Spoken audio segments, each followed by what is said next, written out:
오늘의 말씀은 누가복음 9장 18절에서 27절까지입니다.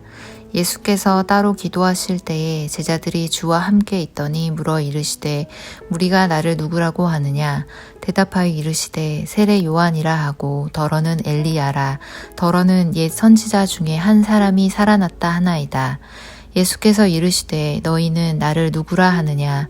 베드로가 대답하여 이르되 하나님의 그리스도시니이다 하니 경고하사 이 말을 아무에게도 이르지 말라 명하시고 이르시되 인자가 많은 고난을 받고 장로들과 대제사장들과 서기관들에게 버림받되어 죽임을 당하고 제3일에 살아나야 하리라 하시고 또 무리에게 이르시되 아무든지 나를 따라오려거든 자기를 부인하고 날마다 제 십자가를 지고 나를 따를 것이니라. 누구든지 제 목숨을 구원하고자 하면 잃을 것이요 누구든지 나를 위하여 제 목숨을 잃으면 구원하리라. 사람이 만일 온 천하를 얻고도 자기를 잃든지 빼앗기든지 하면 무엇이 유익하리요?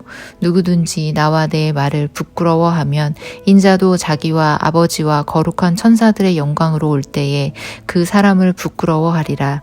내가 참으로 너희에게 이르노니 여기 서 있는 사람 중에 죽기 전에 하나님의 나라를 볼 자들도 있느니라. 아멘.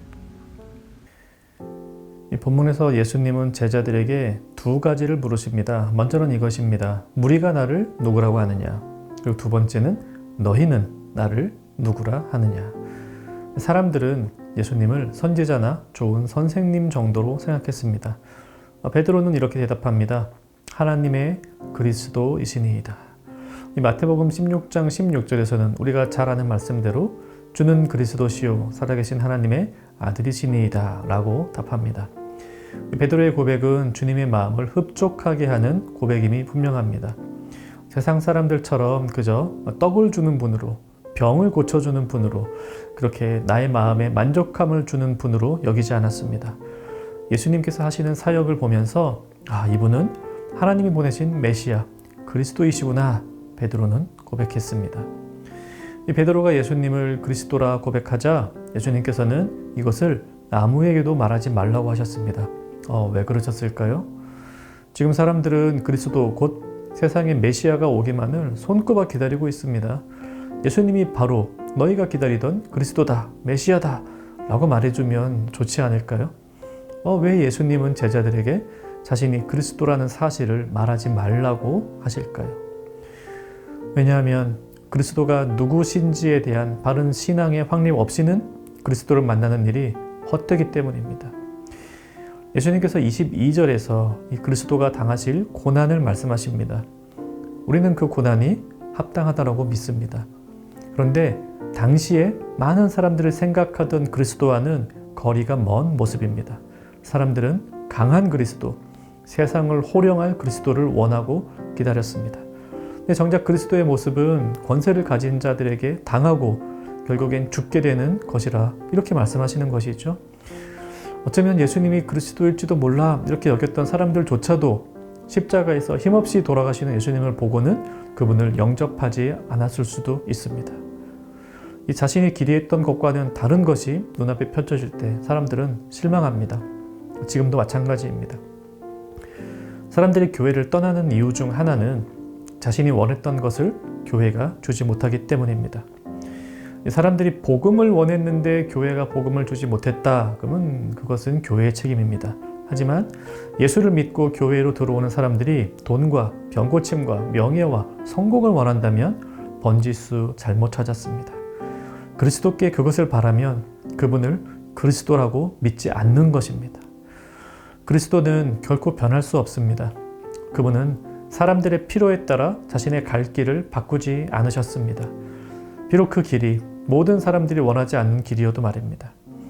그분은 사람들의 눈치를 살피며 자신의 본 모습을 은근슬쩍 바꾸지 않으셨습니다. 아무리 많은 사람들이 원해도 그리스도의 모습은 변할 수 없습니다. 마찬가지로 세상이 변하고 사람들의 요구가 있어도 그리스도를 섬기는 교회의 본 모습도 변할 수 없습니다. 그렇다면 이런 그리스도를 주님으로 섬기는 사람들의 삶, 우리의 삶은 어떤 삶이어야 하겠습니까? 23절부터 27절까지 그것이 나와 있습니다. 한마디로 요약하면 주님을 따르는 삶입니다. 주님도 고난의 길을 걸으셨으니 우리도 각자 자기의 십자가를 지고 주님을 따르라고 말씀하십니다. 또한 주님과 주님의 말씀을 부끄러워하지 않아야 한다고 말씀하십니다. 나 자신이 죽고 그리스도가 사는 것이 참된 그리스도인에게는 행복일 것입니다. 하지만 여전히 자신이 원하는 것들과 자신의 고집으로 살아가는 사람은 그리스도를 바꾸려 듭니다. 자신이 그리스도에게 맞추어지는 것이 아니라 그리스도를 자신에게 맞추려고 듭니다. 하지만 결코 그런 일은 일어나지 않습니다. 결국 그런 사람들은 그리스도를 떠나고 맙니다. 변하지 않는 그리스도께서 내 안에 사시는 것으로 만족하는 것, 이것이 우리가 믿는 기독교의 신앙입니다. 말씀 생각하며 같이 기도합시다. 예수님에 대한 바른 신앙을 달라고 우리 같이 기도합시다. 또 내가 원하는 것을 해주는 신으로 예수님을 잘못 그리지 않게 해달라고 함께 기도합시다. 오늘 하루도 변치 않는 그 예수님의 사랑이 청년가족과 함께 하기를 바랍니다.